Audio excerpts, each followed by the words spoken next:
नमस्कार, मैं हूं मोहित चौधरी और आप सभी का स्वागत है जस्ट इंडिया में। खबरों का रुख करें, लेकिन उससे पहले इस वक्त की हेडलाइंस के प्रायोजक हैं आरोग्य मास्क लगाएं, कोरोना से सुरक्षित रहें। Holy Heart super speciality and trauma centre, Delhi bypass Chowk, Rohtak. Oscar super speciality hospital and trauma centre, रंश Kia showroom in Rohtak and Bahadurgarh. Showroom पर आइए, टेस्ट ड्राइव ले और गाड़ी बुक कराइए।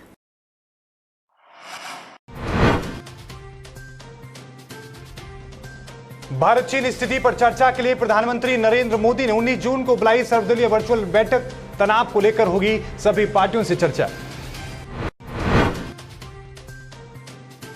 भारत में पिछले 24 घंटों में कोरोना से 2000 से ज्यादा लोगों की मौत। पिछले 24 घंटों में आए 10,974 नए संक्रमित।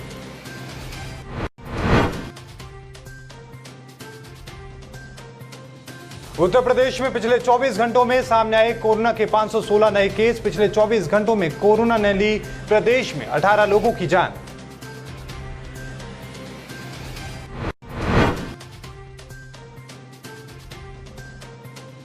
और श्रम आयोग के गठन के बाद मुख्यमंत्री की अहम बैठक। मुख्यमंत्री योगी आदित्यनाथ ने मजदूरों के लिए गठित की समिति।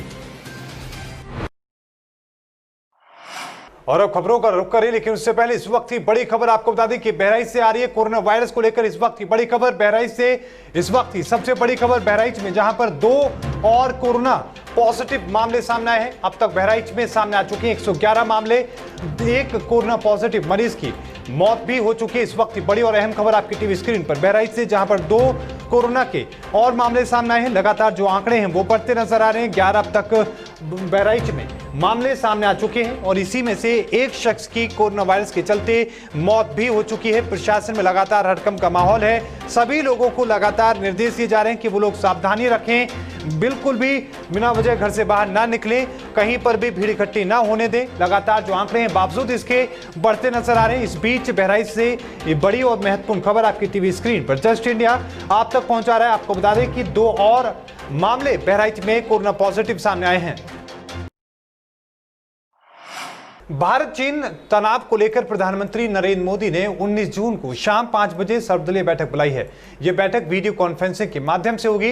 प्रधानमंत्री सभी पार्टी के प्रतिनिधियों से इस हालात पर चर्चा करेंगे। विभिन्न राजनीतिक दलों के अध्यक्ष इस वर्चुअल बैठक में हिस्सा लेंगे। आपको बता दें कि भारत चीन के बीच सैन्य स्तर पर वार्ता रोक दी गई है। सेनाओं को अलर्ट कर दिया गया है। यह समझा जा रहा है कि भारत ने 3500 किलोमीटर की सीमा पर चीन के आक्रामक रवैये से निपटने के लिए दृढ़ रुख जारी रखने का फैसला किया है। इससे पहले चीनी विदेश मंत्रालय ने प्रेस कॉन्फ्रेंस कर कहा कि कूटनीतिक और सैन्य स्तर पर बातचीत के लिए जरिए विवाद को सुलझाने की कोशिश की जा रही है।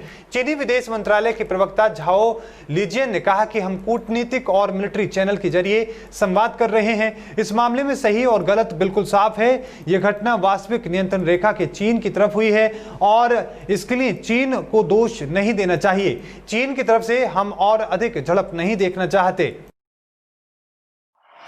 भारत में कोरोना वायरस से संक्रमित लोगों की कुल संख्या 3.5 लाख के पार जा चुकी है। स्वास्थ्य मंत्रालय के ताजा आंकड़ों के मुताबिक देश में अब तक 3,54,065 लोग कोरोना से संक्रमित हो चुके हैं। इसमें से 11,903 लोगों की मौत हो चुकी है, जबकि 1,86,000 लोग ठीक भी हुए हैं। पिछले 24 घंटों में 10,974 मामले सामने आ चुके हैं और रिकॉर्ड 2003 लोगों की मौत हुई है। आपको बता दें कि देश में एक दिन में 2000 मौतों का इतना बड़ा आंकड़ा इसलिए आया है क्योंकि कल महाराष्ट्र ने राज्य के मौत के आंकड़े में करीब 1400 मौतें और जोड़ दी थी।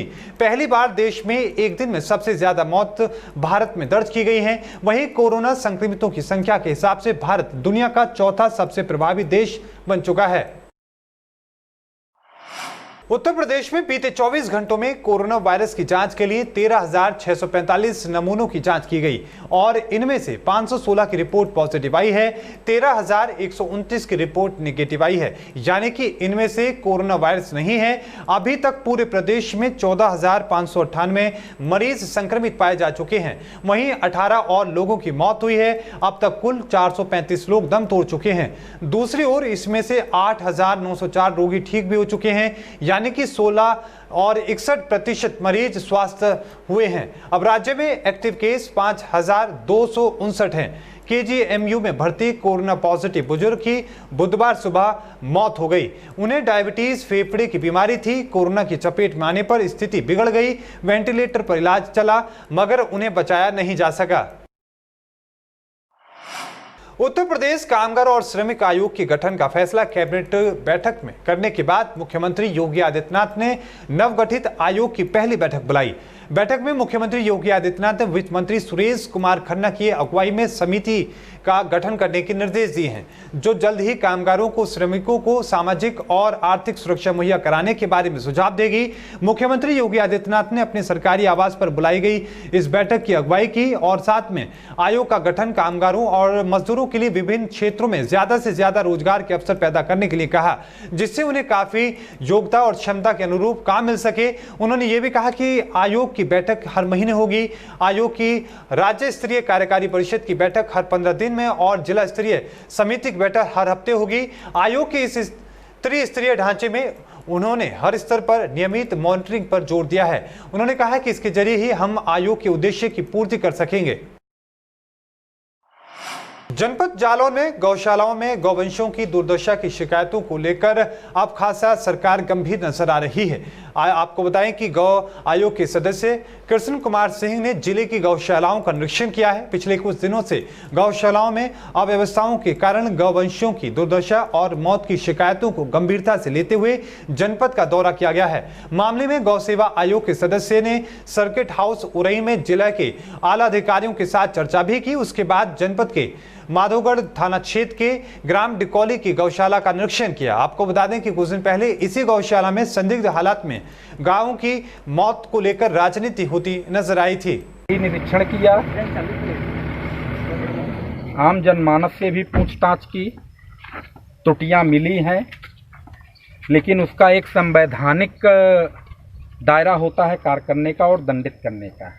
जो दोषी हैं उनके खिलाफ कठोर कार्रवाई करूंगा, छोड़ूंगा नहीं किसी को। जो जेल जाने लायक का अपराध किया होगा वो जेल जाएगा, जो सस्पेंड होने का अपराध किया वो सस्पेंड होगा, और जो गौवंश के संरक्षण और संवर्धन में घोर उदासीनता और लापरवाही जो बरता है। चीन के द्वारा की गई शर्मनाक हिमाकत को देखकर भारत की जनता में आक्रोश फैल चुका है। लोगों का कहना है कि चीन के द्वारा की गई इस कायराना हरकत के बाद उसे भारत की तरफ से मुंहतोड़ जवाब देना चाहिए। जनपद बहराइच में समाजवादी पार्टी के कार्यकर्ताओं सहित तमाम लोगों ने चीन का पुतला फूंकते हुए मुर्दाबाद के नारे लगाए। लोगों ने कहा कि सीमांकन मुद्दे को लेकर किसी भी कीमत पर भारत को पीछे नहीं हटना चाहिए और जिस तरीके की हरकत भारत के साथ हुई है, चीन को भी उसी तरीके से जवाब देना चाहिए। दिन रात मुस्तैदी से पहरा दे रहे थे, बॉर्डर संभाले हुए खड़े थे। वहां पर चाइना ने अचानक हमला करके हमारे 3 जाबाज शहीदों को, जाबाज सिपाहियों को शहीद कर दिया।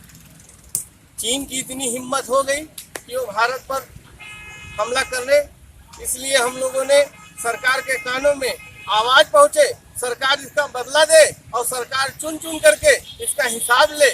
इसलिए हमने आज पुतला फूंका। हमने भारत पर हमला किया है और हमारे जवान शहीद हो रहे हैं, इसलिए हम लोगों ने चीन का पुतला फूंकने का काम किया है। लगातार हमारे नेता आदरणीय मुलायम सिंह यादव जी, पूर्व रक्षा मंत्री माननीय अखिलेश यादव जी लगातार भारत सरकार को, रक्षा मंत्री जी को चेताने का काम कर रहे थे कि हमारा असली दुश्मन चीन है, जो कहीं ना कहीं षड्यंत्र करके हम पर हमला करेगा। लगातार वो चेताने का काम कर रहे थे, लेकिन भारत सरकार ने उस तरफ कोई ध्यान नहीं दिया और उसी का परिणाम है कि आज चीन ने हमला किया और हमारे जवान शहीद हो रहे हैं। ताजनगरी आगरा में हिंदू कल्याण महासभा के प्रदेश अध्यक्ष मनोज अग्रवाल की अगुवाई में हिंदू कल्याण महासभा के सैकड़ों कार्यकर्ताओं ने आज चीन के राष्ट्रपति और चीन से निर्मित सामान की होलिका दहन की।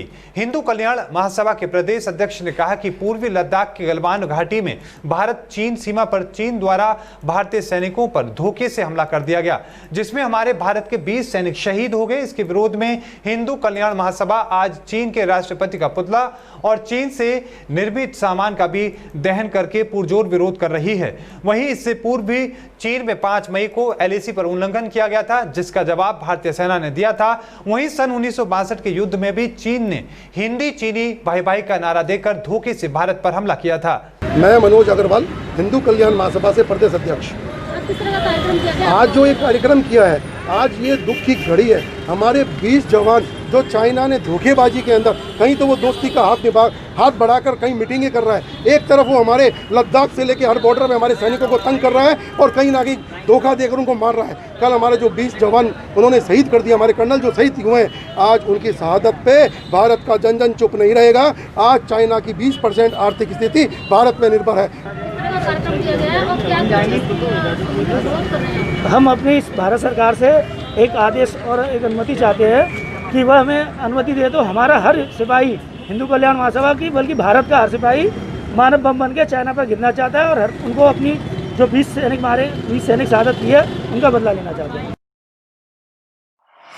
ताजनगरी आगरा शहर में टेम्पो चालकों की दबंगाई आए दिन सामने आती रहती है, जिससे कि वो सरेराह सवारियों से मारपीट कर देते हैं। हद तो तब हो गई जब रामबाग चौराहे पर तैनात ट्रैफिक पुलिसकर्मी अजय कुमार चेकिंग कर रहे थे, तभी टेडी बगिया की ओर से लाल रंग का टेम्पो बिना नंबर का था, उसे चेकिंग के लिए रोकने की कोशिश की गई तो टेम्पो चालक ने टेम्पो रोकने के बजाय ट्रैफिक पुलिस के कर्मी के ऊपर ही टेम्पो चढ़ा दिया और इस दौरान ट्रैफिक कर्मी बुरी तरीके से घायल हो गया। जब तक उसे पकड़ते मौके से वो भाग चुका था। घायल ट्रैफिक कर्मी को इलाज के लिए निजी अस्पताल लेकर गए और टेम्पो को थाने भेज दिया गया।